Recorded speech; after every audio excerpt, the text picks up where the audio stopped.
Hello there, lovely. Good morning, and welcome to Camnet TV Breakfast, where we aid you, the viewer out there, to rise and thrive this particular morning.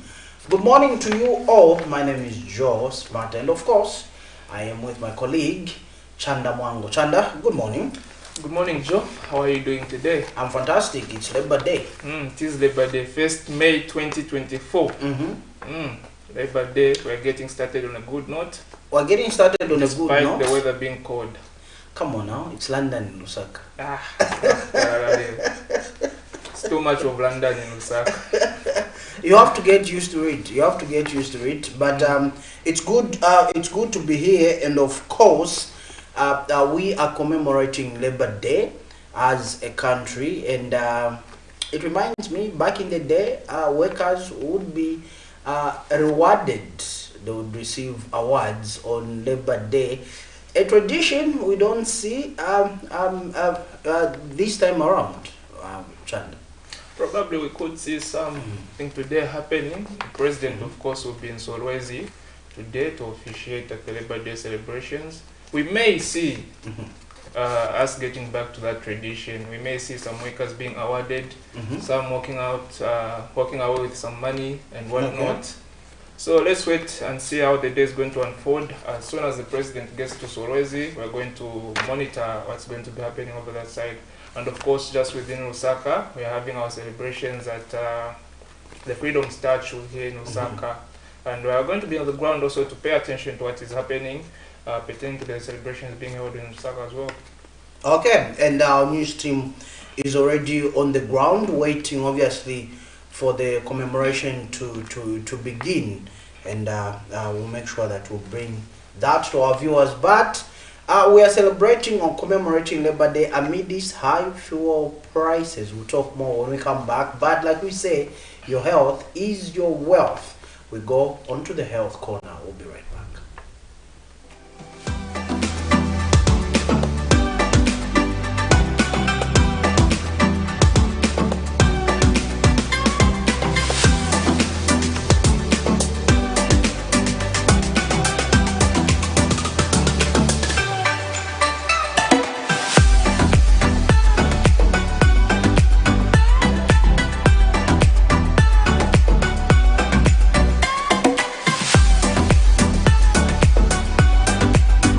Hi, good morning and welcome to the Health Corner here on the Breakfast Show. I am Dr. Nakubia Mfaya, and this week we are talking about prostate cancer. Yesterday we talked about some of the types of prostate cancer, and we say that there are two major types which people would normally have, and that's adenocarcinoma and squamous cell carcinoma. Then we also highlighted some of the risk factors of people that have prostate cancer. So people who are likely to have prostate cancer are those that have a family history, a very strong family history of prostate cancer, or even other types of cancers like breast cancer. So the other thing is people who are aged 65 years and above are also likely to develop prostate cancer. And also if you are not taking a good diet or being inactive and have obesity or overweight, you are also at risk of having prostate cancer. So today we'll talk about some of the signs and symptoms that you need to look out for you to say that you need to get checked for prostate cancer. So one of the signs is that you have urinary problems. So you might have urgency, which is where you want to urinate, but when you go to the toilet to urinate, you find that there is no urine coming out, or there's just a bit of urine coming out. The other thing is that you might have a weak stream when you go to urinate. So instead of the urine coming out the way it usually comes out with force, you might find that the stream of the urine is very weak and it's slow. So with those symptoms, you might also see that your urine has blood in it. So you might have what we call hematuria.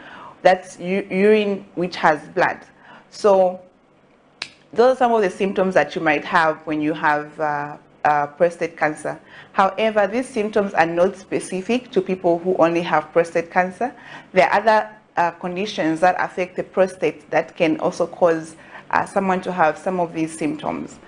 including benign prostate hyperplasia, where the prostate is growing in size, but it's not a cancer. So it's not cancerous, but it's just growing in size. So that's a different condition, and the management for that is different. But also, it could also be other bacterial infections. Even TB, tuberculosis, can cause the prostate to grow in size. And so it's important that you get checked and screened for different conditions that might affect the prostate. So for cancer, there are some signs that someone can have that can also show that this is cancer. And these include back pain. So they might have back pain because of where the prostate is located. It's located somewhere very close to the back. So they might have back pain, and they might also have other symptoms like weight loss. They might be losing weight more than usual or more than normal. So you might find somebody is losing so much weight and you don't know why. So you need to screen them for prostate cancer. The other thing is they might have fatigue, mostly because of the cancer itself, and also it affecting other parts of the body. So they might have fatigue as well. So these are some of the symptoms or signs that see in somebody that has prostate cancer.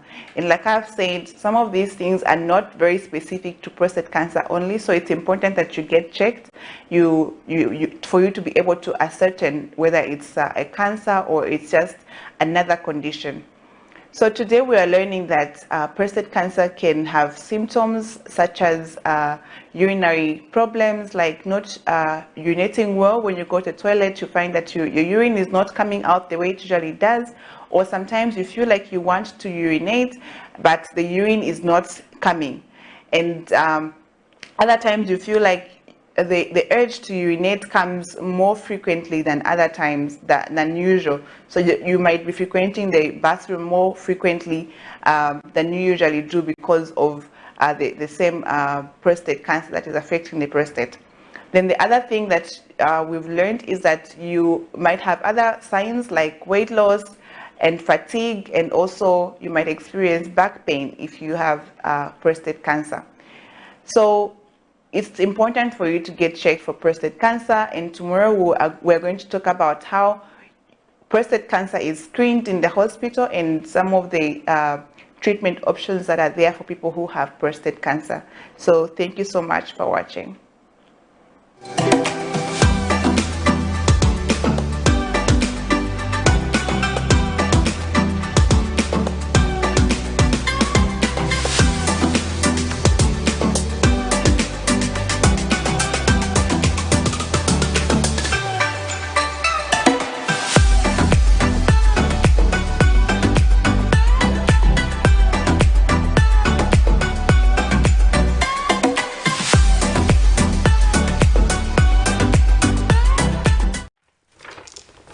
Okay, thank you so much for still joining us. Now that was our resident doctor there, obviously giving us an update on that particular condition. Now we go straight into our money market and see how the kwacha is faring against other foreign major convertible currencies. There we have it today, the 1st of May 2024 at exactly 0703.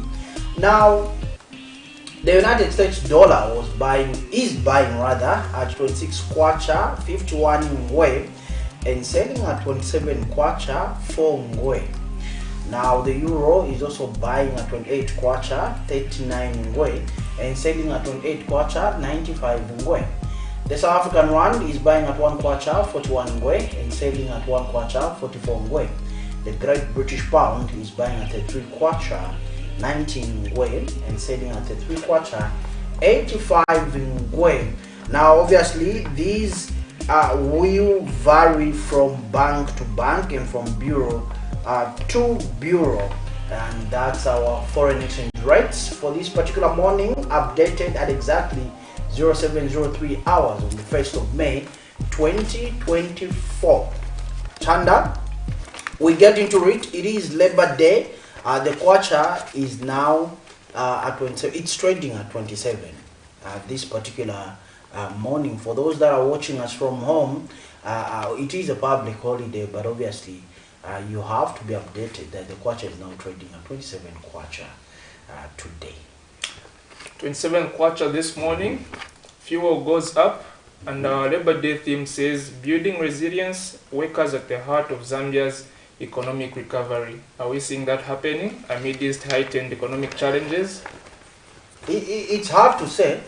It's hard to say because for the first time, the body that is mandated to give us an update on fuel prices didn't have a press briefing yesterday.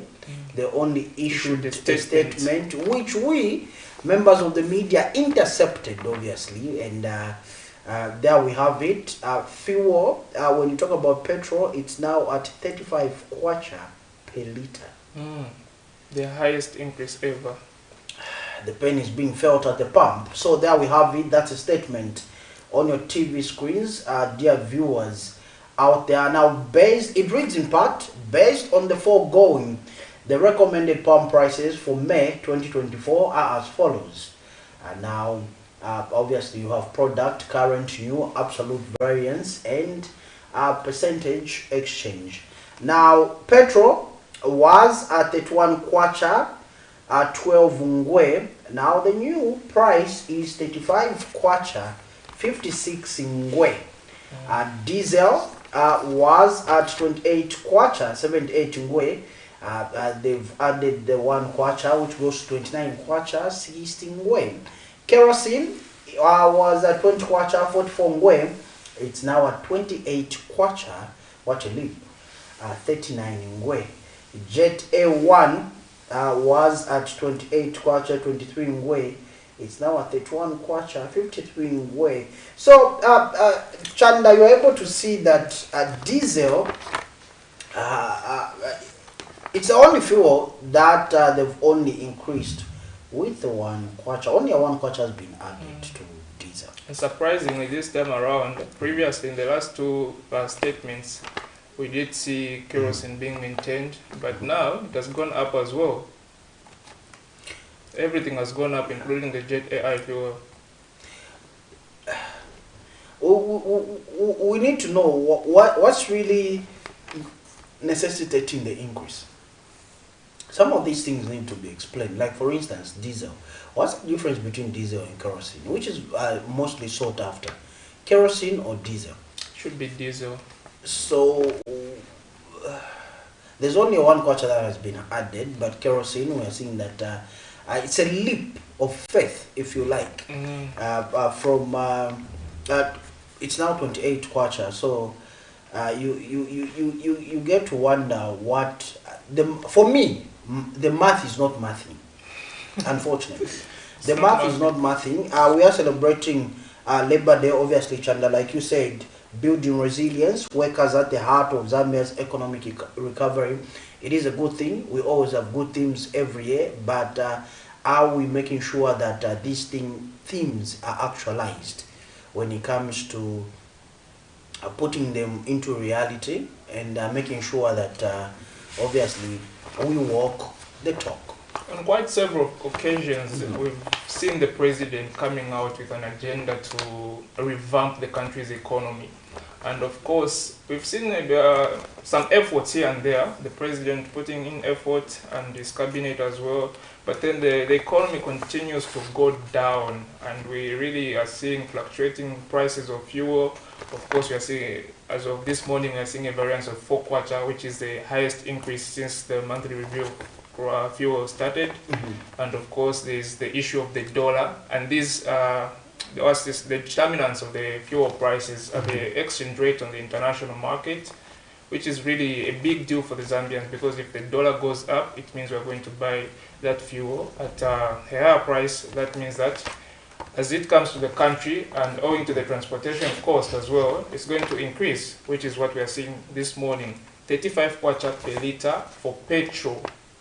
Now, this also equally speaks to probably the cost of living as well. Oh yeah. We expect that to go up because we are looking at where we are importing some of our commodities. If we're importing them, meaning we are using fuel to transport them here, and of course we're using the dollar, which is also high. So that means the cost of living will equally go up. And when that goes up, it means more economic challenges for the Zambian people. Okay.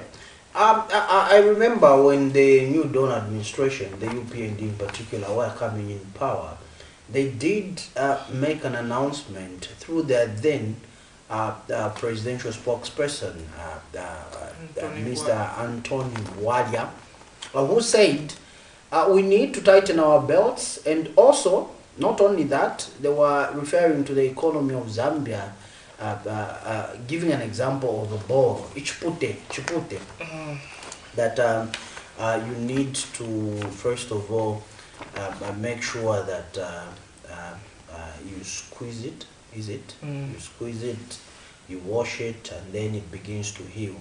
They are referring to the economy of Zambia. But I feel for President Hakainde Hichilema because he has become president at a time when the country is going through a lot. And interesting to note, a former president, ECL, said, let's give them more time. They've already saved 2.5 years. 2.5 years is remaining. So let's give them more time to see what they're going to do. But the question is, if at 2.5 years, these are the economic challenges we are facing as a country, what are the chances that in the next 2.5 years, all this mess is sorted? But that's unfortunate that it's coming from the former head of state, because I believe he's supposed to be giving counsel to the current administration, having been there himself. He's not supposed to see himself as a competitor to the current president.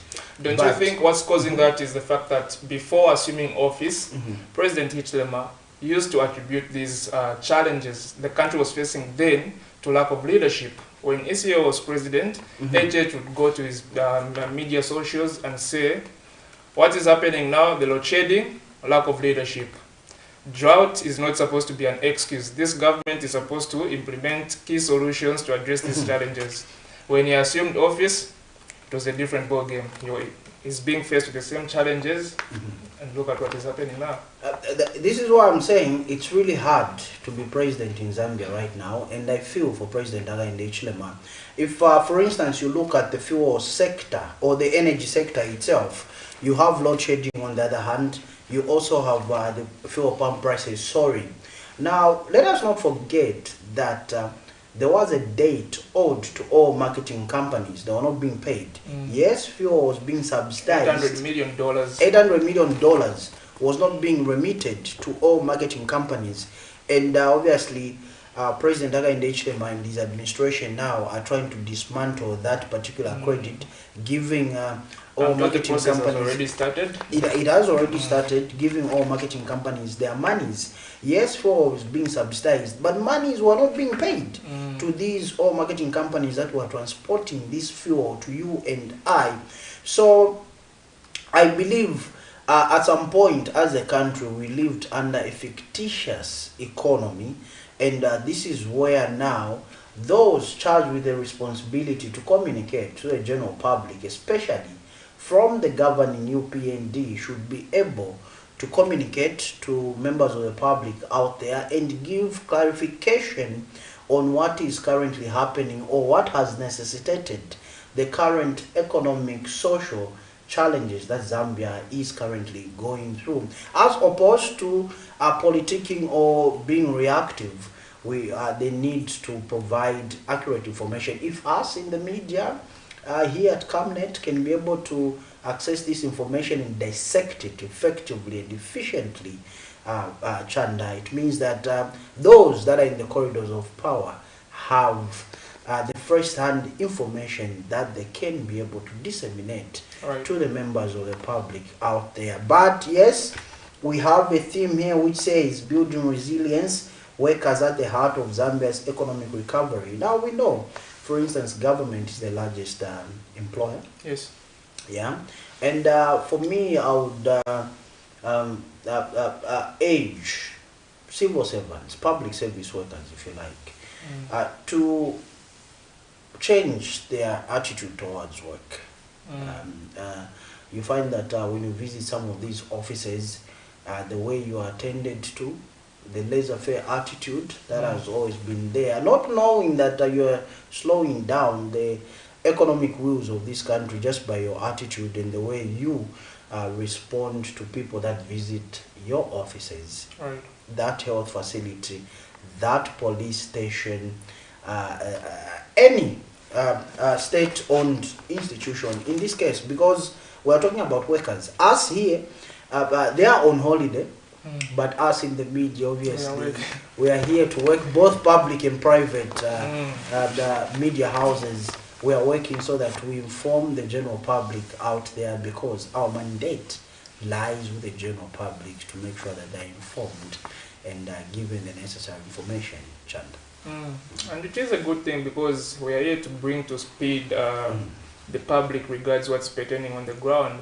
And of course, not everyone is going to be in Solwezi to attend the Labor Day celebrations, but then through the media they are able to see what is happening. And a few people will be at the Freedom Statue to witness the celebrations from Lusaka. And of course, as the media as well, we're going to do our job to ensure that we disseminate this information to the public in the way that it has been presented, without fear and favor of anyone. Of course. That is our duty, because our allegiance at the end of the day lies with the public. Okay. Now, making headlines, let's zoom on our headlines this particular morning. Now, former First Lady, Mama Esther Nyawalungu, yesterday was at the Financial Crimes Court, where she did appear on the flats, 15 flats, that the state, through the DPP, want to forfeit. Now, let me give you details. Former First Lady Esther Lungu denies any wrongdoing during her time in government, but acknowledges complying with authorities.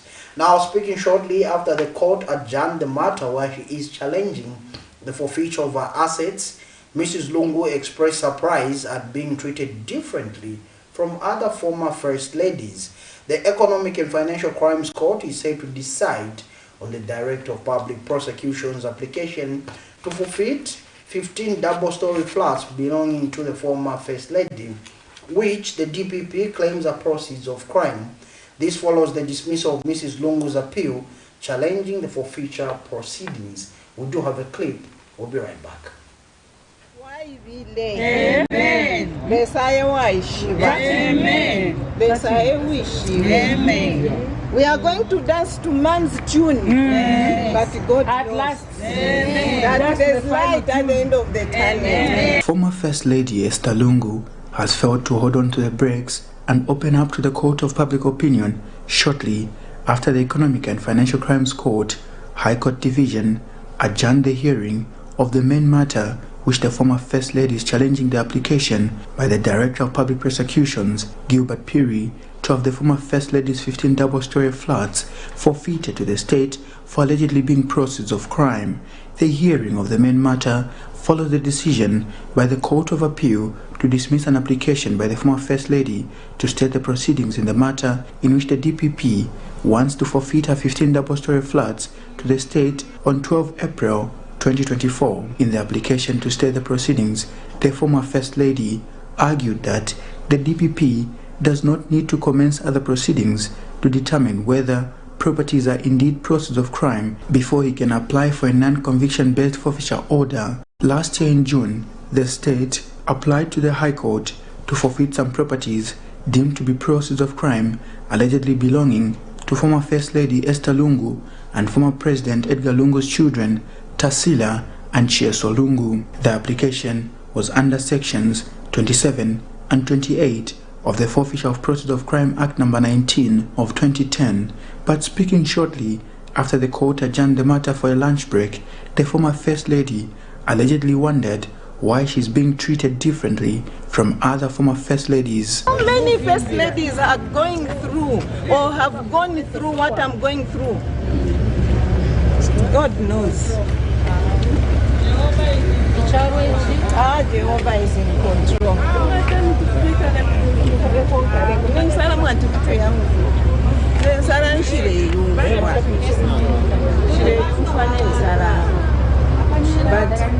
Earlier, the court admitted a banker to testify on how the bank transactions were made for laying the foundation of the property in question. Nelson Zulu for Camnet News, Lusaka.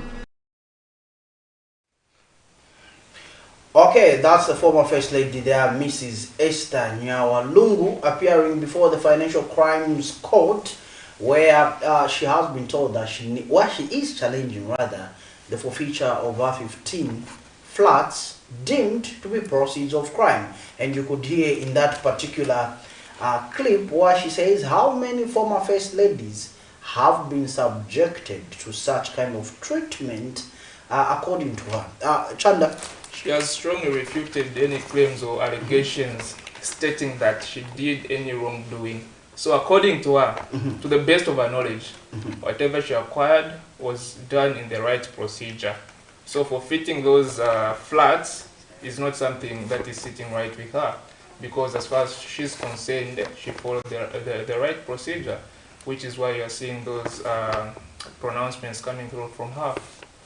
I think it was an overwhelming moment for her to open up like that, seeing that her son, her daughter, the entire family is being the entire family itself is being investigated, and properties are being forfeited to the state through the forfeiture law, which has seen individuals, prominent individuals, surrendering as amounts amounting to 24 million US dollars. 24 million United States dollars, translating to 600 million kwacha at the current rate. So yeah, that's the clip there of the former First Lady. But you can come through and let us know your views or comment on that particular story. What's your take from that particular story? DPP has gone ahead to forfeit those 15 double-story flats to the state, and now obviously the former First Lady through her lawyers is challenging that particular decision. Chanda. Quite an interesting development. It is. We're going to be on ground to see how that unfolds. It is interesting, and obviously we are going to follow this story to the latter to see its conclusive end, because at the end of the day, the president did make mention that cases that have to do with corruption needs to be disposed of within 5 months. And seeing that time is ticking, I keep on reminding those that are in the corridors of power that according to the political calendar, today is 1st May, we are only remaining with 1 year, 5 months to the general election. That's according to a political calendar. So time clearly is not with the authorities when it comes to fighting corruption and making sure that these cases are disposed of early, like the president said, President Againde Chilema, that 5 months corruption cases should be disposed of, so that we can move on and have closure regarding these particular cases. But we do have a story from you, Chanda.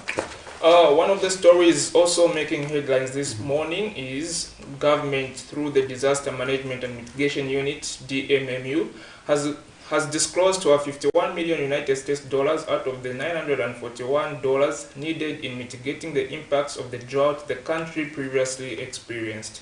Speaking at a media briefing in Osaka, DMMU National Coordinator Dr. Gabriel Paulen says government through the devised drought response plan will provide immediate humanitarian assistance to 9.8 million people in 84 districts of the 116 districts adversely affected by the drought.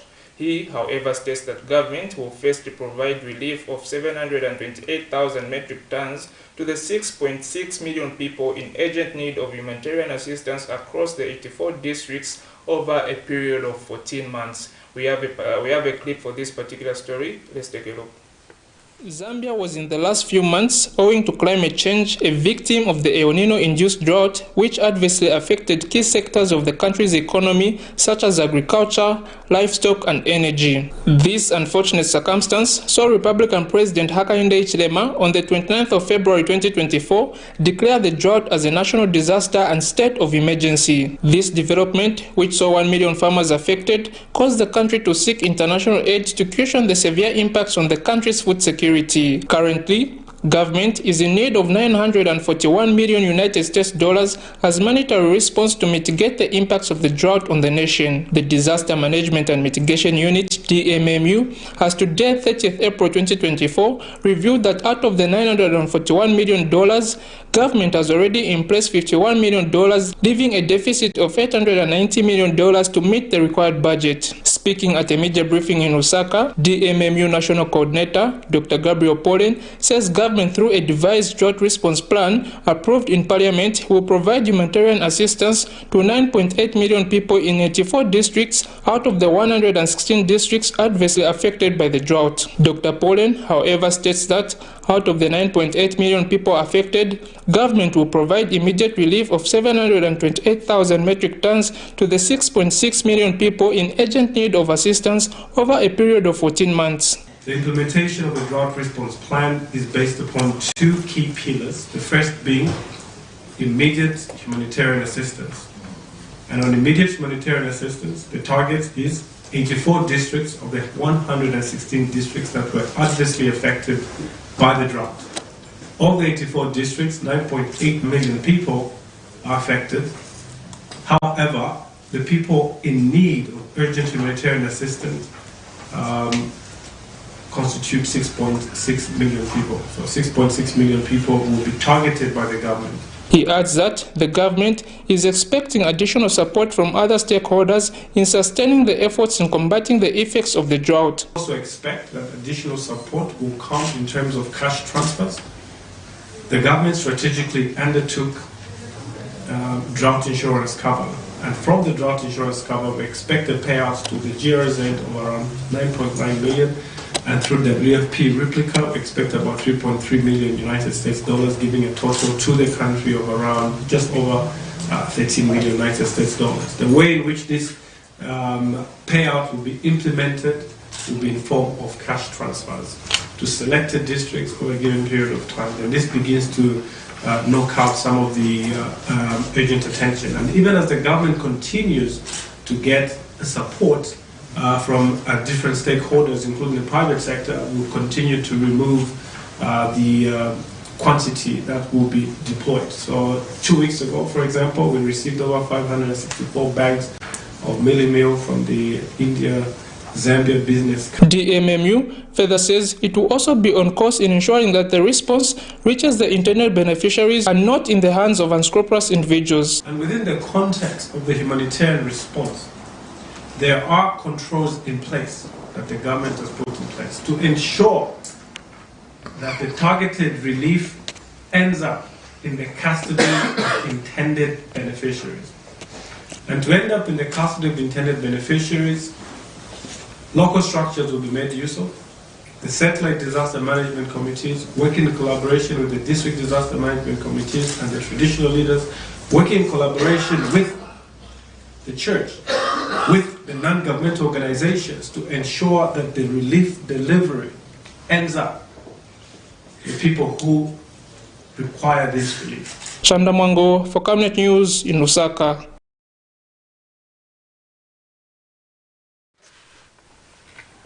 There you have it, viewers. Following the drought that severely affected the country's food security, of course, we've been seeing quite a number of responses from government, and of course the latest is that government has managed to secure $51 million out of the $941 needed in mitigating the impacts of the drought on the country's food security. And of course, prior to that, we did see President Hakainde Hichilema calling on international aid to come through and assist the country to cushion the impacts of the drought that has severely affected the country's food security. And of course, this government has prepared 728,000 metric tons which is it is going to distribute to 6.6 million people in 84 districts in a period of 14 months to cushion the impacts of the drought. Joe. Okay, that's a good assurance from the Disaster Management and Mitigation Unit. Of course, we could see there Dr. Gabriel Pollen, the National Coordinator there of GMMU, and seated beside him or alongside him is, of course, the Permanent Secretary under the Information and Media, Ministry of Information and Media, Mr. Tabo Kawana there, making sure that they channel that particular information to the general public and assure members of the public that this drought that is upon us in some parts of the country, government is doing something about it. It's assuring, and I think that's what the public needs to know. They need to know what government is doing about this particular drought that has ravaged some parts of the country. The country, though, still remains in desperate need of more money because the deficit is representing about $890 million, because we've so far secured about $51 million. And of course, we did see Gabriel Pollen state that government is expecting more support to come in from international donors as well, other international donors, because we need a huge amount. The equivalent of that money is $2.5 billion, no, $25.3 billion in kwacha. That's a lot of money that we need to cushion the impacts of the drought on the country. That's a lot of money, Chanda. It's a lot of money, and amid this, the current economic challenges, we're just from talking about the kwacha against the dollar now trading at 27 kwacha today, this particular morning. And also the increment in fuel pump prices, we're seeing that there's pain at the pump, where now petrol is being sold at 35 kwacha, China. So anyway, the mitigation measures being put in place, like for instance when you talk about the drought. But like I said, it's really a tough moment to be Zambia's president right now, or to serve in any ministry right now in this country, because each and every ministry is challenging right now. The Minister of Labor and Social Security, Honorable Tambatamba, is in Solwezi together with the Labor Commissioner, Mr. Givens Mutaniwa. So trying to explain again to members of the public the importance of Labor Day and what government is doing about workers, obviously. So it is challenging. You look at the Ministry of Health, not so long ago, we were talking about the cholera outbreak. But it is also challenging. You talk about the Ministry of Finance, it needs more money. This is why you're giving out those figures. It is challenging. You talk about the Ministry of Information, very important, our mother ministry, where information dissemination is cardinal at this particular time, because people of Zambia need to be reassured that things are going to be okay if we are going to tighten our belts. For how long? That's the question. If this boil that we have, Ichipute or Chipute that we have, when is it going to heal? When is it going to finally heal, so that we feel that we have fully recuperated our citizens? But we need to make sure that we continue being resilient, like the Labor Day theme says. Yeah, we just need to make sure that we are resilient and keep on making strides in bettering this particular country in information dissemination between you and me as members of the media. Now, we move on to this story, Chanda, before we can usher our guest this particular morning. Now, our guest has got a unique name. Yes, Mr. Peace Banda. He brings good tidings. Though he's coming from Jubilee Network, and we'll be talking about issues that have to do with climate change. This is why we're talking about stories that have to do with the drought.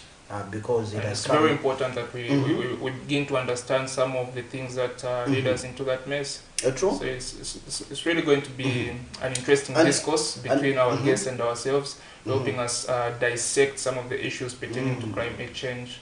True. Let's go on this particular story, and after that we'll be joined by our guest, Mr. Peace Banda from Jubilee Network, who's going to be with us here.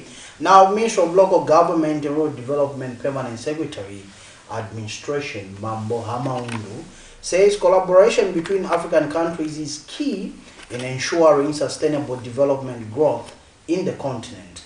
Now, speaking during a consultative meeting with a delegation from the Kingdom of Eswatini, Mr. Hamaundu says the ties between Zambia and Eswatini will be strengthened further through this engagement. We do have a clip, we'll be right back.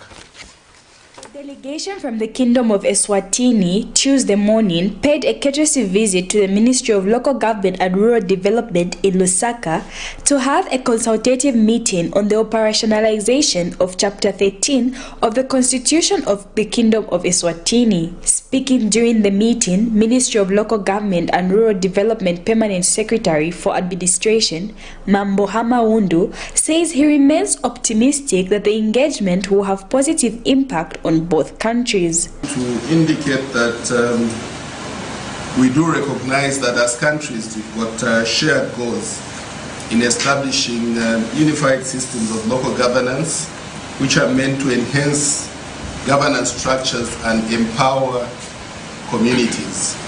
I can see that you probably have your own, we call it CDF in Zambia. This is probably more or less the same, so we'll be very glad to exchange notes and share experiences and see where we can learn from one another to really just enhance our ability as a team to deliver to the community, because I think that is the primary mandate that we all have. And Eswatini Minister of Constituencies, Skumbuzo Dlamini, says the kingdom has been struggling to have a part of their legislation implemented, with the past 3 attempts not bearing fruits. He says the kingdom saw it fit to compare notes with Zambia as the two have similar cultural leadership systems. Mr. Dlamini says the country is here to appreciate how the Ministry of Local Government and Rural Development runs, as they are trying to blend the rural and urban leadership of their kingdom. Country where the constitution, which was adopted in 2005, and in the constitution, Chapter 13 of the Constitution directs for an establishment of a single countrywide local government system, which is Kinkunda-based. And we have been struggling to pass that legislation. So we have made the 3 attempts to make the legislation come to pass, but unfortunately we have failed. And this time around, we have said no, not this time around. This time around, we want to make sure that the legislation goes through Parliament and it is passed on common things, which is one is our culture, even the setup, as we have just said, that Zambia is having local authorities, having traditional authorities, and likewise in Eswatini, we're having traditional authorities. The delegation of Eswatini ministers, secretaries and legal advisors arrived in the country last night and are scheduled to have consultative meetings with various government ministries before they return to Eswatini. Cherish Siwote for Camnet News, Lusaka. Okay, another consultative meeting being held there by Zambia and its counterpart, Eswatini there. And according to the permanent secretary there, Mr. Mambo Hamaundu, he says that the ties between Zambia and Eswatini will be strengthened further through this engagement that they held yesterday. Now, straight to our main interview where we feature Mr. Peace Banda from Jubilee Network to discuss obviously the impact of climate change and begin to understand where this drought is coming from and why we are having little to no rain, and also why we are having, for instance, October in January. So he'll be able to make us understand some of these issues that have to do with climate change. Mr. Banda, good to see you and good morning. Good morning, and good morning to our viewers. Okay, good to have you here. First things first, Jubilee Network. Tell us about it.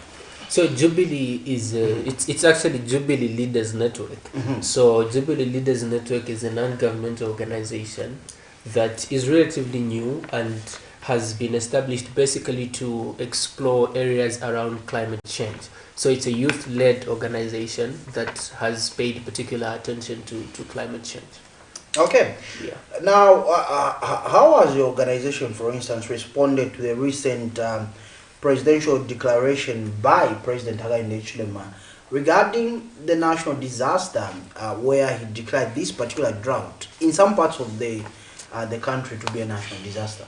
Well, you see, when you are faced with a national disaster as a country, it means a lot of things. Okay. And to start with, I think the declaration by the president was commendable, though it was received with mixed emotions by the stakeholders. Some stakeholders said the declaration came in late.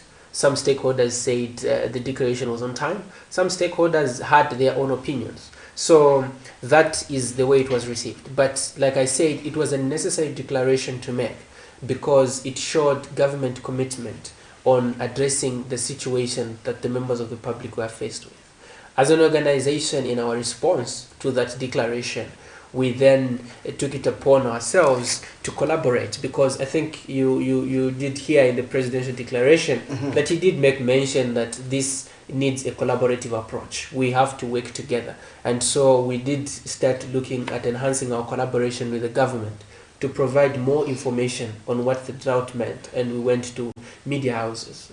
Being in charge of communications, I went to several media houses trying to discuss what this means and seeing what are some of the effects that this will come with.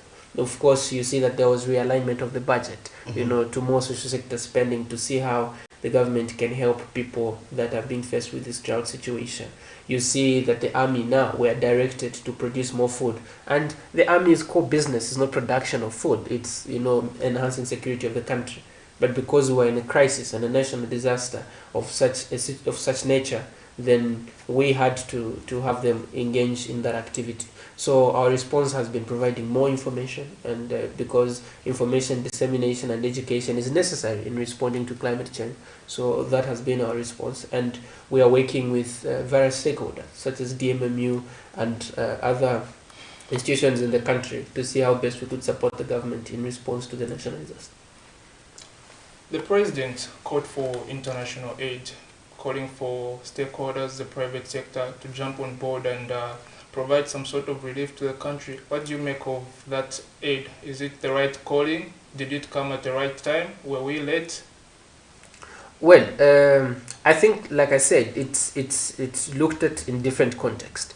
I think maybe, this is an assumption, maybe the president was waiting to see things would be better, but things didn't get any better. So the drought situation became dire and we had to make a necessary call, which was, how do we have some help and support come through? So because of that, then we had the president call for international aid from the international community.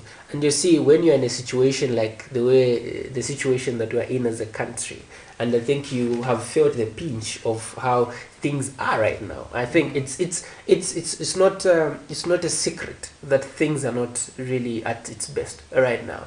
Things are really difficult, and the government doesn't have enough resources at its disposal. Hence the need to make that call to say, friends, as a country, we're in a situation, how can you be able to support us? And because we live in a global village where we have these bilateral agreements, we have bilateral relationships with various nations, so then they are coming on board and they are responding to this call. So it's a call that was necessary, because we should not have a situation where certain citizens of this country go hungry. If we have to beg and have food, I think let's do it. But I think it's not something we have to be proud of. 60 years after independence, going with a begging bowl to others because we're faced with the situation that we're faced with.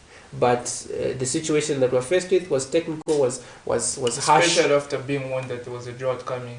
Exactly. You see, that is why it is necessary also that, you know, there should be a strengthened relationship between the technocrats and the politicians, because you see, some of this information was provided to those that are in political office earlier about this drought situation, and of course, as a country, we needed to take, you know, precautionary measures of how do we navigate around this situation.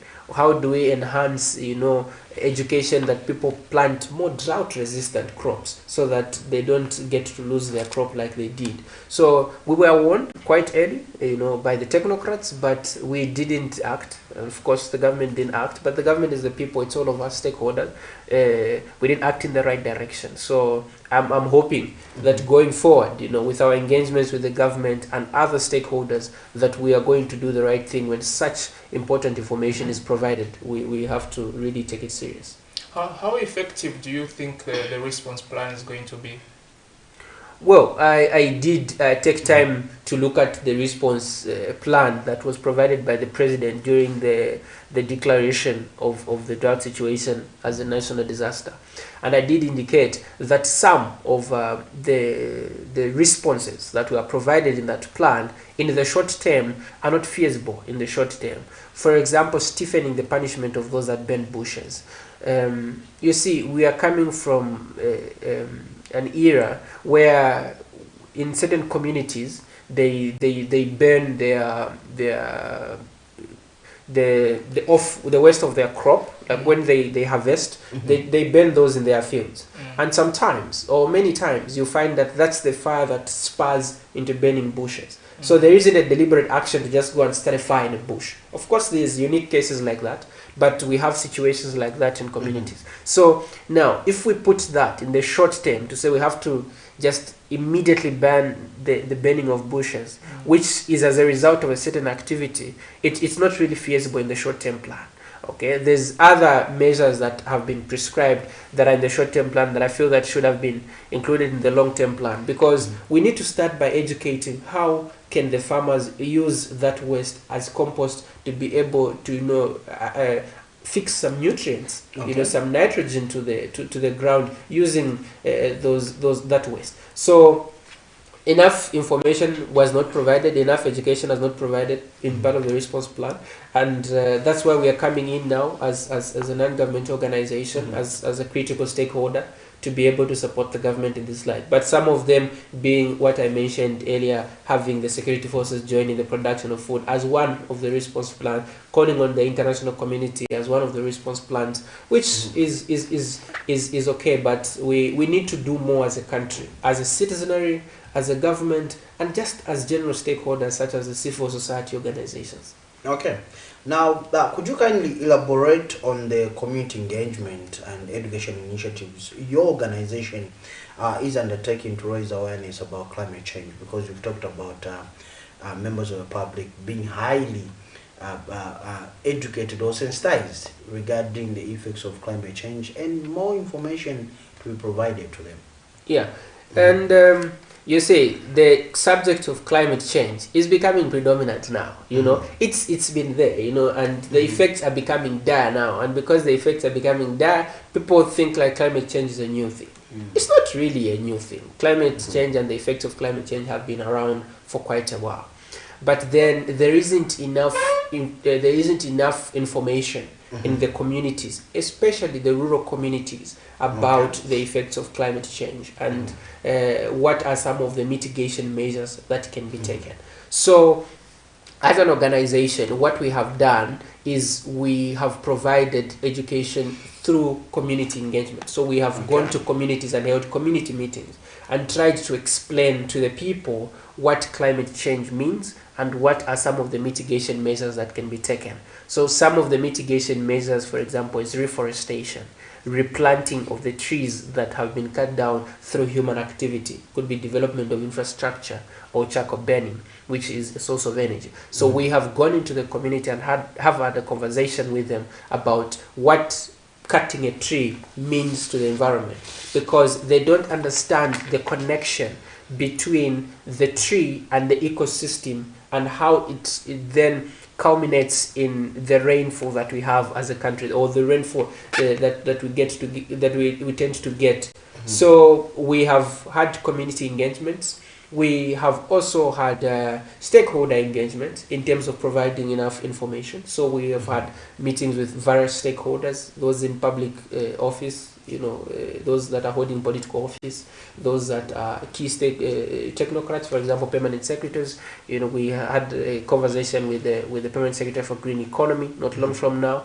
Yeah. So we've had. And what has been the response? Of course, we have not gotten yet a tentative working arrangement with the ministry yet, but because we are an organization that falls under the ministry, so we did have a conversation with him indicating some of the things that we're doing. And off that meeting was a proposal that we sit down and draft something that will guide our working agreement with the ministry, and our team is working on that. So soon enough, once we conclude the homework that we were given by the ministry, then we'll get back to the PS and see where we can start from. So that is something that we're doing. But also, in just concluding, answering your question, was other engagement is also engagements through the media. An opportunity like this one, and we're grateful to Camnet TV, it's giving us a platform like this one to be able to discuss matters that affect the country, like climate change. So we have gone to various traditional media, social media now, to discuss this conversation around climate change, and we have had several engagements to provide enough information and education on climate change. What has been the response like in the communities, and told you engage the community to enlighten them about climate change? What has been the response? Is it something they are willing to adjust to? Are they embracing the core by organization? Yes, of course, the response has been positive, but the response also has been, what are some of the tentative solutions that you're bringing? For example, when you go in a community and they're telling them about the effects of cutting down trees and the production of charcoal, then they will tell you to say, this is our source of income. We get our living through production of charcoal. So what then should we do to then support our lives? And that is a genuine call. You just can't go and tell people to say, stop cutting trees and become destitute. They will not receive that well, but you need to provide another tentative solution. So the response has been positive, but there's also been an appeal to say, bring tentative solutions to what can be done. And there's organizations, for example, like Plan International in Central Province, that have set up beehives. And instead of members of the community engaging in charcoal production in the nearby bushes that they have, they've set up for them beehives where they can be able to harvest honey and be able to sell as a way of gaining livelihood. So now we are getting into a much more technical engagement with them to now spell out what are some of the alternative things that they can do. What are some of the alternative crops that they can be able to grow and produce food, unlike their dependence on charcoal? How can they incorporate agroforestry, for example? How could they engage in planting of fruit trees that will give them fruit, but also will replenish the trees that have been cut down? Crops like trees like, for example, the macadamia nut, which you would understand that is the most sought after nut. It's not a widely participated in plant right now because of the many hindrances or barriers to entry, because it's expensive to be able to get it. But as an organization, we are working on something. We're designing a project to be able to empower about 120 farmers to be able to support them have access to the nut, plant it, and establish orchards where they can be able to grow in it. It takes a little bit of some time. It's 3 to 5 years for it to mature and start to produce the nut. But the nut is fetching at about 100 to 300 kwacha per kilogram. So imagine what this will do to a community where they will have trees that replenish the ecosystem. But not only that, they will have other social benefits, such as social and economic benefits, such as being able to get an income, and not just an income, but a substantial income, to be able to support their livelihood. So instead of producing charcoal, they're going to focus on this other alternative, which for us as an organization believe is a step that has to be taken, and all stakeholders must come on board. We join hands and work together, because like I said earlier, and building on what the president said, responding to a crisis or a national issue should be based on collaboration. It shouldn't be based on who is doing better, which institution is doing better. Is it the government against the private sector? Is it the private sector against non-government organizations? It's all hands on deck, all of us working together for one common good. And that is what we are advocating for and hoping that we get to that. Are we seeing practical solutions that complement the needs of the public and the needs of government? Because on the other hand, government is saying the production of charcoal requires you to cut down trees, and of course this activity has a dire effect on climate change. And also the call from the public is that we earn a livelihood through charcoal production. We sell charcoal to make ends meet. So as an organization centered around climate change, what are some of the examples of the innovative solutions and technologies that have been implemented to cushion the impacts of climate change? So you see that, like you have said, the community is asking an important question to say, what should we engage in now that you are telling us that this has this dire effect? And one thing is that we appreciate that the community is willing to move away from the production of charcoal. And you see that the government, through the Minister of Green Economy, recently, banned the production of charcoal in certain districts. Yeah, and also the issuance of permits. Districts like Shibuyunji and others, they've banned the production of charcoal. And we have citizens there. We have our brothers and sisters there who are domiciled in those communities, and their livelihood was earned through that. But are we seeing practical solutions? Yes. But of course, the adoption of practical solutions is going to be gradual, because you see, we are moving people from what they have done for many years. It's like this call that has been there in the country to say, let us incorporate more crops apart from maize. Zambia and Zambians for a long time have planted maize as their substantial crop. But there's been a call to say, let's incorporate more crops. And you've seen that the incorporation is happening gradually. And so for people who have engaged in charcoal production for a long time, to just switch to now, this new alternative, sometimes might be with a little bit of some resistance. But of course, we're seeing that the government is taking a much more robust approach in terms of banning issuances of licenses and taking those punitive actions against those that are engaging. But us now, as a non-governmental organization, are going there to spell out what are some of the practical things that they could do. What are some of the practical, productive things that they could start to do? And now collaborating with other stakeholders. We might not have all the necessary resources that are needed as an organization, but other organizations, that's where now collaboration comes in key, that have these resources working together would be able to implement these practical measures that will see us have members of the public move away from the production of charcoal. So there is practical measures that are being taken by non-government organizations and the private sector working together. And some of the things that they are doing is also just pushing more on the planting of trees, restocking the forests that have been affected by the cutting down of trees. And we as an organization also are pushing that. We are running such programs where we have reforestation programs, we're giving out plant seedlings to various stakeholders, and we're seeing them planting these trees and taking care of them. So practical measures are there, but are we going to see their effects right now and the positive effect right now? It might take a little bit of some time, but indeed we are moving in the right direction, and the practical measures will get to be appreciated with time. You speak of collaboration as one of the ways you are using to combat climate change, and of course you did say you did hold a meeting with the Ministry of Green Economy and Environment. What are some of the other stakeholders that you've partnered in terms of sustaining the efforts to combat climate change? Yeah, so like I did mention that we've had several meetings. So we had another engagement not long from now with the district commissioner for Kabwe. And in that meeting, we had the key staff at district level that look at the agricultural sector.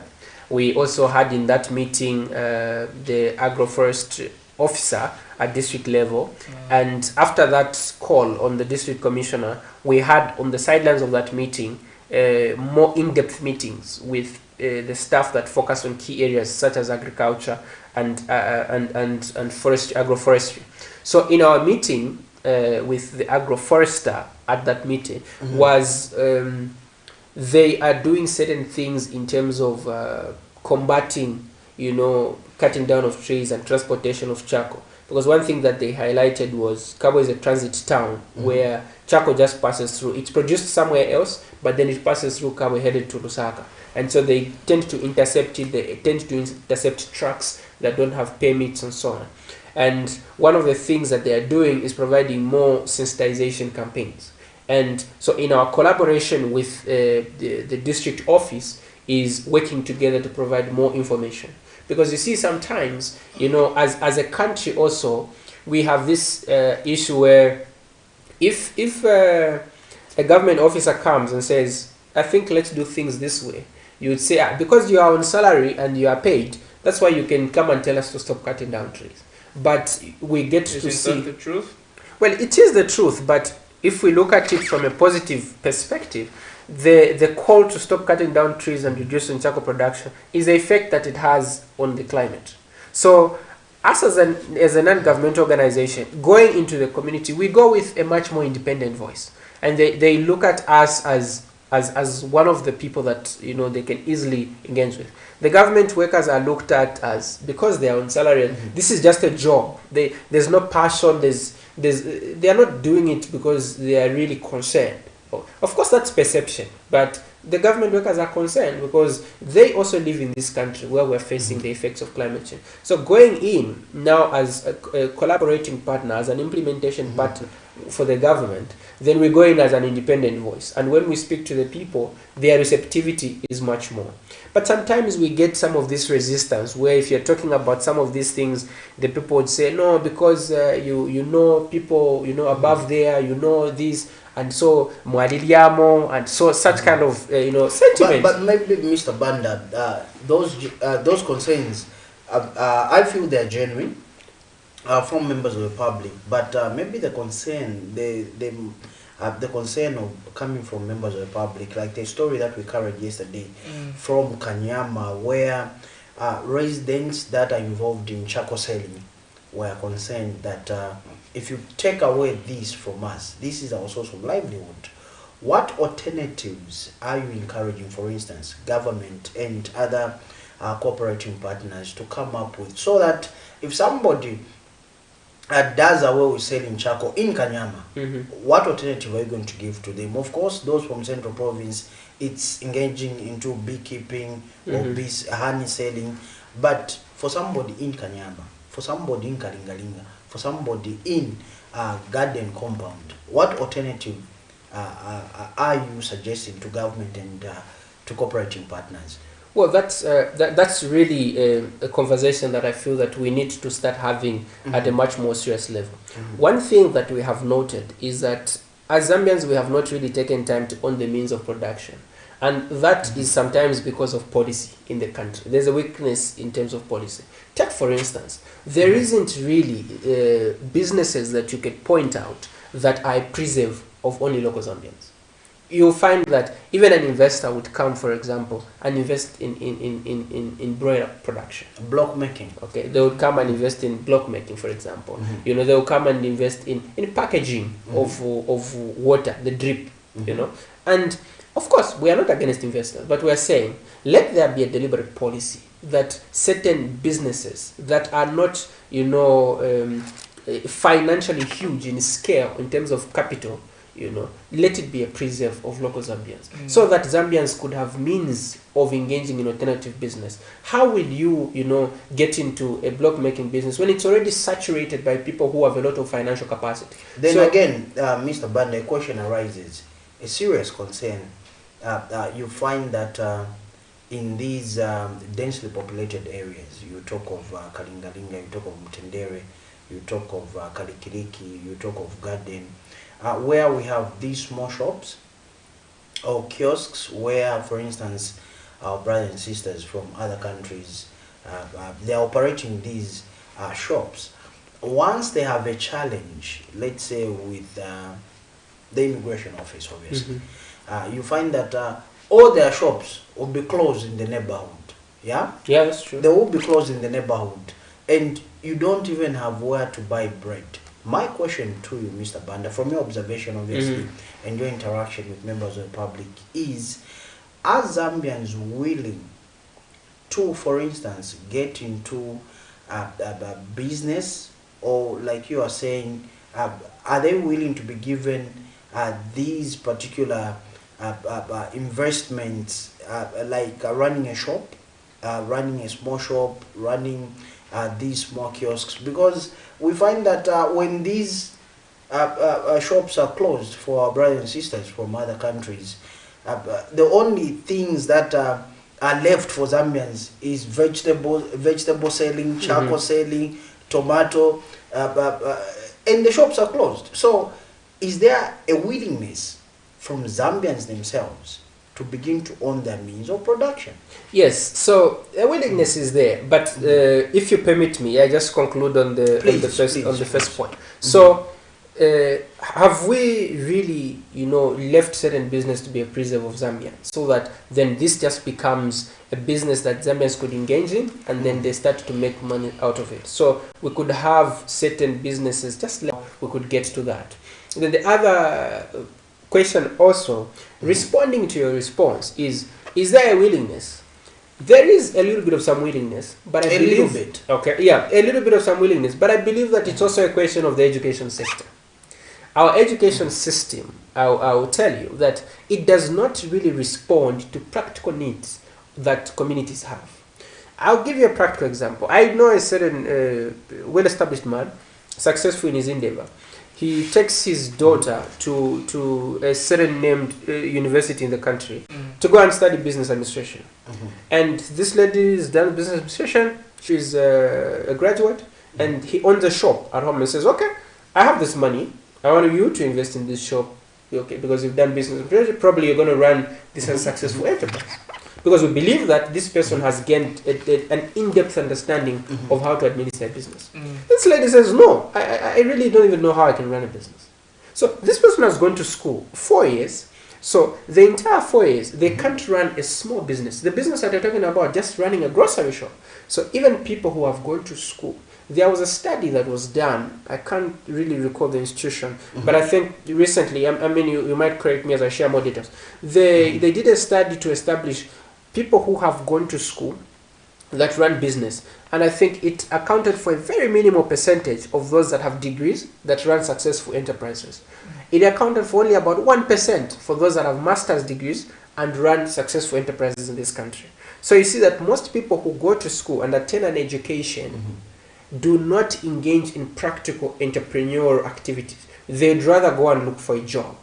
So there's a little willingness, but again, the willingness is not attached to the education. Some of those that are willing, you find that they've not gone to school. So the way they would run a business sometimes is they can't really take down their profit and loss. They can't be able to keep track of their inventory. But maybe there would be an argument again, Mr. Banda, there that most of our brothers and sisters from our neighboring countries that we are with here in Zambia, most of them don't even speak the Queen's language. And most of them, besides not speaking the Queen's language, most of them are not even highly educated. Probably they didn't even complete primary level. But you look at how they conduct their businesses, how they run these shops that they have. You get to admire, and you look at the Zambian youths, you look at the Zambian populace. Most of them are going in these particular bars owned by our brothers and sisters from foreign countries, buying beer, and not even learning one or two things from them on how to run a business. So maybe that argument can be put there. Yeah, but you see, in as much as we're putting that argument, it's looking at it also from the practical context. You know, education, like I was saying, is not just school, right? Education, school is one component of education. You know, the root word of education is enlightenment. So if you are enlightened, So those people are enlightened through practical experience. Usually, as they grow up, they are already participating in businesses. You find that, for example, even our friends from outside Africa, when they are in this country, you would say that as he goes to the shop, the son is with him. Right? The son goes to school, and after he's done with school, he's in the shop and learning how can the we practical. develop that culture? This is what I'm saying. Probably there's no willingness. Yeah, so like I said, there is no willingness to an extent. But now my point is we can't wait till when Zambians are willing. We have to now incorporate that in the education system to spur the willingness so that they start to engage. So for example, we do thesis, projects when you're done with your degree program. So you write some piece of document that's like 70 pages. How about we move away from that and ask people to do certain practical things? For example, you tell someone who's doing business administration to establish a business as a project requirement to graduate in a school of business. So once we start to make it compulsory that we have to practically engage in business, we have to practically engage in the things that we are studying, then you'll find that we're going to get a level of willingness. Because some people have not yet appreciated entrepreneurship because they've not participated in what it can do for you. They've not yet gotten what it can do. We've sold the narrative that if I get a good job, I have, I'm driving this nice organizational vehicle, then I'm successful. But that's what even successful governments have sold to us. When that is what we have to move away from. You are comfortable and you adopt a laissez-faire attitude. Yeah, but you see where we are coming from as a country in our history and background. When we got independence, the people that were educated were only, a good number. Less than 100. Yeah, less than 100 educated people. So we went on a robust mission and to try and educate as much people to run institutions of government and to be able to get employment. Okay, that was a good step for the time.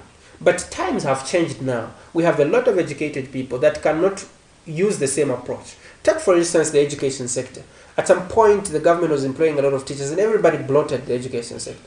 Then they realized, there's a gap in the health sector, and everybody moved to the health sector, trying to look for a job. And you find that some of these people, once they get that job in the government, then they start doing a program that they are passionate about and slowly navigate their way out. So it's something that we have to try and have an honest conversation, and this is one of the conversations that we need to have, to sit down and tell each other the truth, to say there isn't willingness for Zambians to participate actively in the economy, but what can be done? And so one of the things that we can do is starting to push more participation through the education sector. And how does it let make me you take you feel? back a bit first, Joe, before you come in. My concern really is, as you are pushing for Zambians to own their means of production, of course the argument has been our friends from outside countries are running successful enterprises in our communities, grocery shops, they're doing it better than the Zambians. But then the concern is, are you, amidst those callings, are you empowering these people? Because looking at how much Zambians, our people in the communities, have to spare or probably use to start a business, most of them, the money they get is probably on a hand-to-mouth basis, but then where do they get that money to sort of invest in a business? So amidst those callings from your organization for them to divert to other avenues, such as owning their means of production, one of them you said is starting up a grocery shops, just like our brothers and sisters do from other countries. Are you looking at also empowering these people to push them to sort of start owning the means of production? So that is a necessary conversation to have.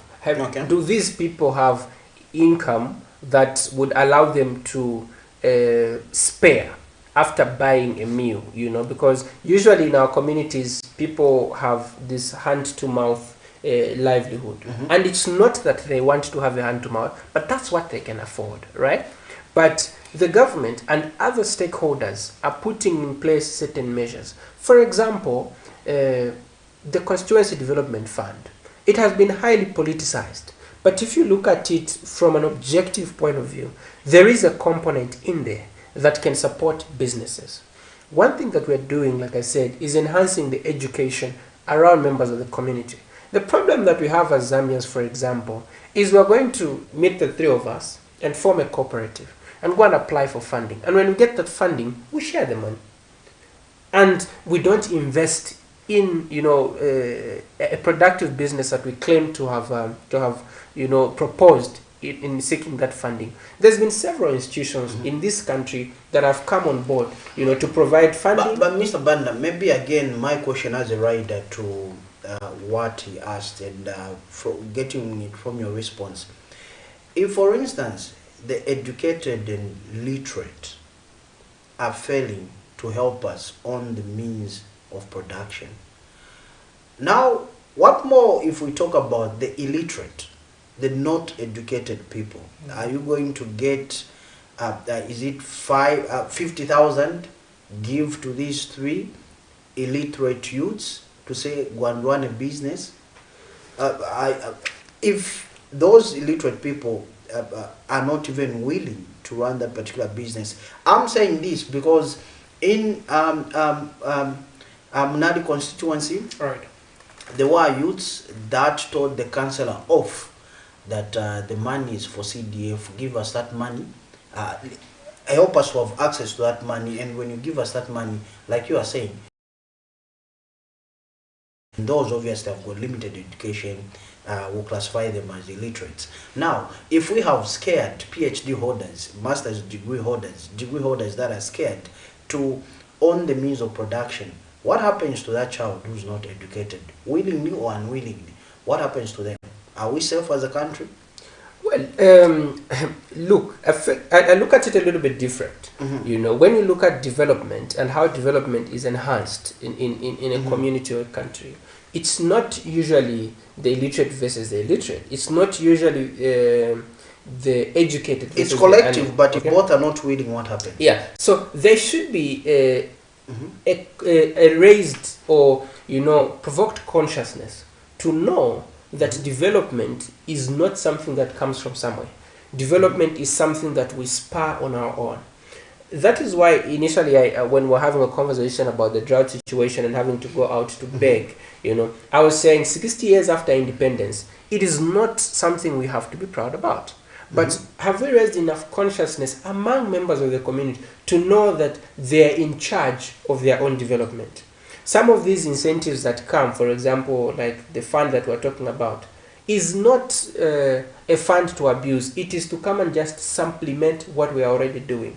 So the other challenge that we have as a country, and I agree with what you're saying, this is the reality when we go in our community. It's a reality on the ground.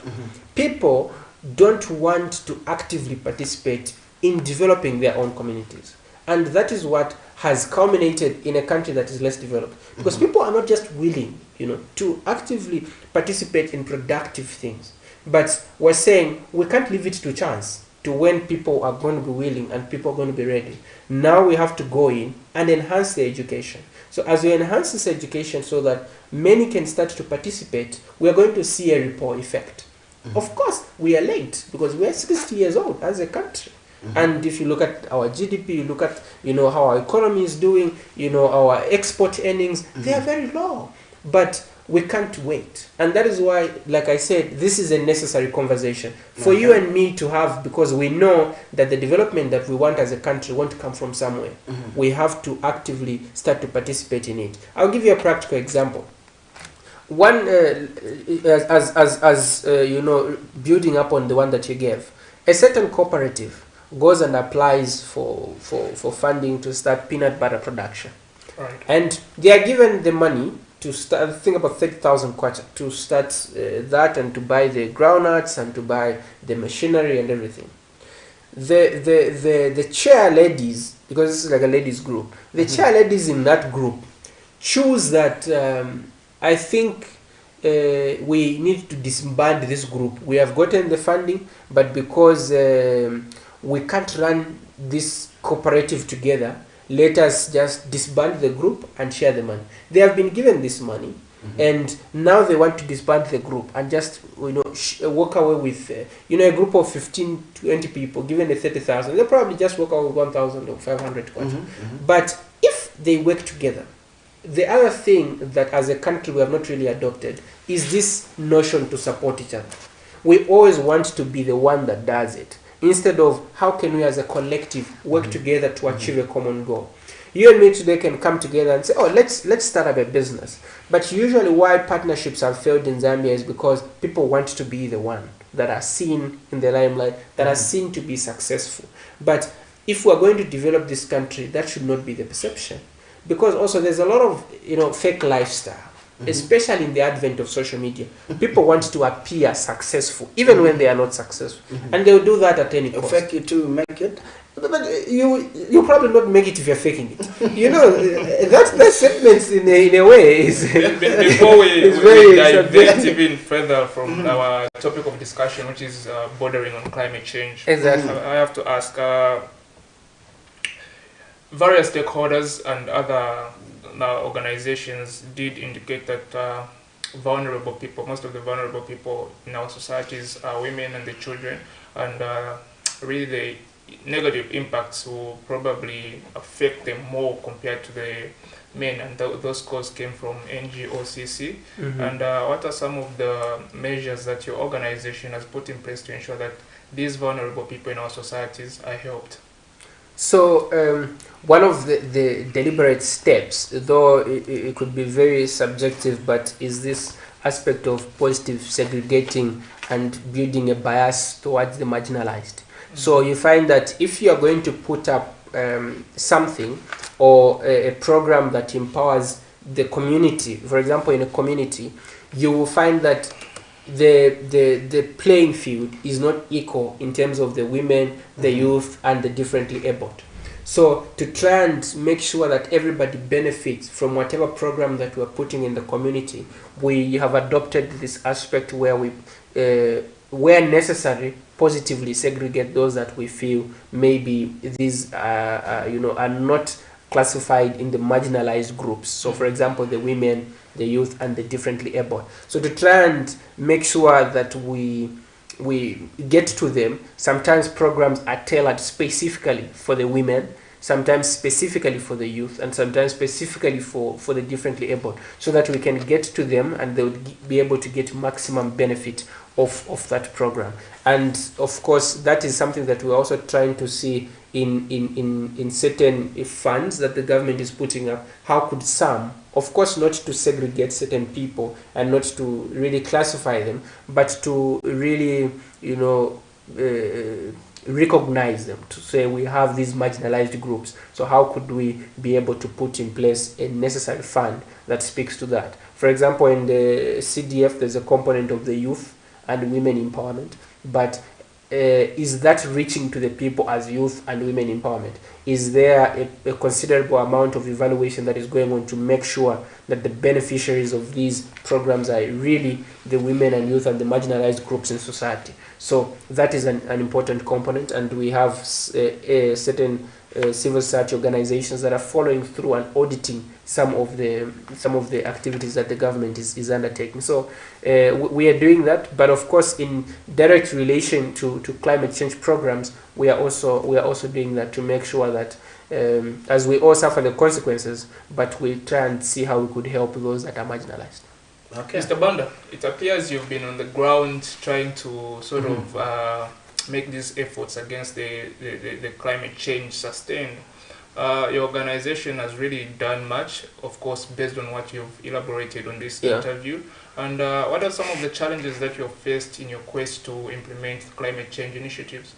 Well, that is an important question to ask, and I think that it's necessary that we make mention here that the huge challenge that we have is also resources, to be able to get to every part of this country and support these programs in a way that we're supporting them in some of the places where we are. So there is a challenge of resources, and it's an appeal to members, the public, key stakeholders that would come on board and see how they would support us in a way to have more resources to get to the people. But like I said, in certain instances when you go into a community, there is positive receptivity, but sometimes negative receptivity, which might appear as a challenge and might need you to change the strategy and approach to be able to implement certain programs. So key among them is resources as a key challenge, because you find that you want to do a particular program and you can't do it because you're restrained on resources. So you are pushed to do more programs that are more less cost, that are cost effective. So you get to do them at a very minimal cost because that's what you can afford. So that has been a challenge, and in a way we are hoping that as we grow, we could have more stakeholders come on board, we could have funders come on board and help us with necessary resources to be able to implement the program across the country, because our organization is one that's registered to be able to encompass the entire country. Okay, so as we conclude, your concluding remarks to stakeholders, members of the public, and obviously those organizations actively involved in mitigating climate change effects, including government. Yeah, no, thank you very much. It's been an awesome conversation, and I appreciate stakeholders like the media and particularly Camnet TV that provide platforms like these where conversations that are national in character can be had, because as a country, like we said, development will mean collaboration from all parts. The media should play its role, the stakeholder, the civil society organizations, the government should play its role. So coming together is the only way we can be able to achieve development. But to the youth of our country, we are running a youth-led organization. I'm a youth myself, and I assume we are still in the youthful ages. My brothers here. So we are a youth-led organization, and all our directors are youth. The executive director is youth. We are all youth, but we have an advisory board that have people that are experienced and advanced in age. But that is deliberate, to have an institution that is run by the youth, for the youth to be able to implement an issue or to address an issue that is national in character. So the call to the youth is, let's work together, let us join hands and be able to support this cause. To the government is, let us continue to work together and not look at each other as competing partners. The civil societies are saying this and the government is saying the other. Let us join hands and work together. Let us change the approach. I heard you mention earlier that even the approach of those that are in the civil service should change. Let us have a mindset change and know that there is an agency to be able to develop this country. We can't continue with the laissez-faire attitude, because the situation is there, so we have to work twice as hard. We have to put in our very best. And to fellow civil society organizations, let's continue collaborating. To our collaborating partners, people that we work with, thank you so much, and we are hoping that we could have more people come on board to support this cause. Okay, Mr. Banda, thank you so much for coming through and having breakfast with us on Labor Day. Thank you very much. It's indeed Labor Day. We are waking when we are supposed to be home. Most definitely. Okay, now as we switch from that particular interview with Mr. Peace Banda here from Jubilee Leadership Network, let's go on this particular story where Lusaka Magistrate Trevor Kasanda has ordered prosecutors trailing the alleged criminal case involving former Lusaka Province Minister Bowman Lusambo to be present at the next court hearing, as failure to do so will result in the accused's discharge. Let's go on this particular clip. We'll be right back. 2 weeks ago, the Lusaka Magistrate Court cautioned former Lusaka Province Minister Bowman Lusambo against missing court proceedings by threatening to proceed with trial whether he is still unwell or not. But Tuesday, tables turned as the Lusaka Magistrate Court warned the state prosecuting the matter to be present during the next hearing or risk discharging the accused against the 3 counts of attempt to interfere with witnesses. In this matter, Mr. Lusambo is facing 3 counts of attempting to interfere with witnesses.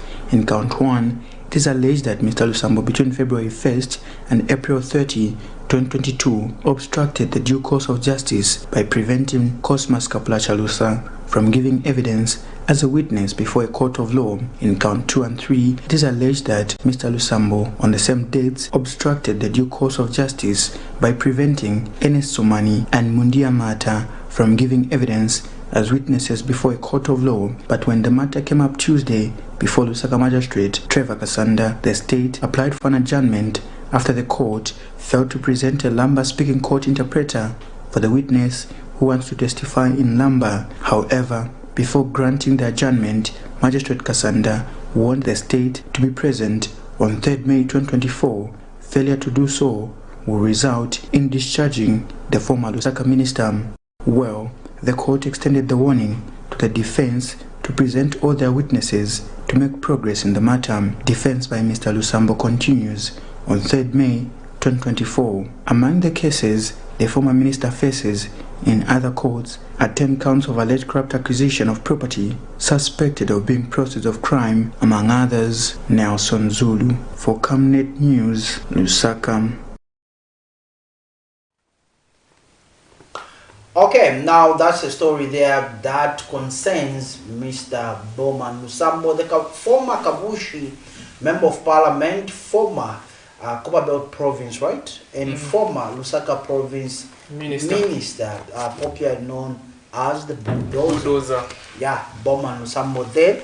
Now, the magistrate obviously has issued a stern warning to prosecutors, and we have noted with concern, Chanda, that in most cases the state is failing to prove their cases against the accused persons.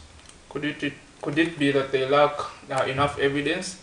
Because the reason could be they're missing court dates because they do not have evidence to present in court that can speak to Bowman Lusambo being implicated or the accused in this people particular who don't case. want to be cited for contempt, or the accused people that they are representing, because not so long ago we saw, for instance, a PF faction vice president, Honorable Given Luvinda, as case being disposed of, and him being acquitted on 4 counts of acquiring property suspected to be proceeds of crime. And there were some sentiments that were issued by the magistrate presiding over that particular matter regarding the state prosecutors failing to prove that particular case. But anyway, that's another topic for another day.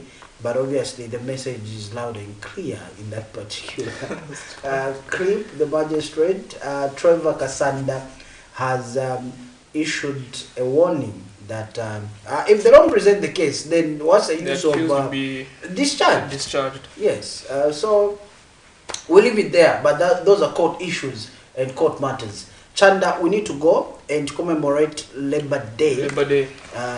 Though in an effort to revamp the country's economy.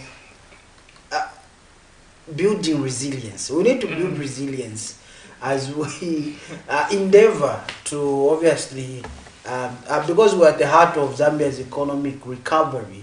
It's in ICU, it's recovery. It took a noise dive, but hopefully the plane will take off. The economic plane will eventually take off. We're still positive because at the end of the day, we can only contribute so much in information dissemination to this country and help where we can as members of the press. We are the 4th estate, so you see how much power we wield. Yes. We need to go, Mr. Chanda, but thank you so much to our viewers out there. You have been amazing for choosing us amongst many, and obviously for choosing Camnet TV this particular morning. We do appreciate your association with Camnet TV. It is Labor Day, but I'll be coming through at exactly 13 hours as we talk football. Now there have been issues at Football House, FAZ in particular. The AGM was cancelled. We saw veteran journalist and football enthusiast Mavuto Piri, who vowed to sleep at the AGM venue. And we did our own preliminary investigations. Those will be revealed at exactly 13 hours. But he demonstrated. And unfortunately, the AGM did not take place. And also, FIFA has issued a statement that maybe Zambia could face sanctions. And FAZ also is being urged to have a dialogue with stakeholders. Musa has released a statement. That particular statement has been responded to by a FAS EXCO committee member from the Copper Belt. It will be an interesting discussion. Mr. Mkweto Tembwe will be my guest. Please do tune in at exactly 13 hours. Chanda, we need to go. Of course, be sure to tune in at exactly 13 hours with Joe on that particular topic of discussion. But for now, we come to the end of this breakfast show. Thank you for joining us, and happy Labor Day, 1st May 2024. We are celebrating Labor Day as a country. And of course, we got you started, first of all, bringing you to speed with regards issues pertaining to national interest. Amazing discourse we had with our guest this morning, Peace Banda of Jubilee Leadership Network. Yes. But unfortunately, we've run out of time, and at this particular time, we say good morning and thank you for watching. Bye-bye.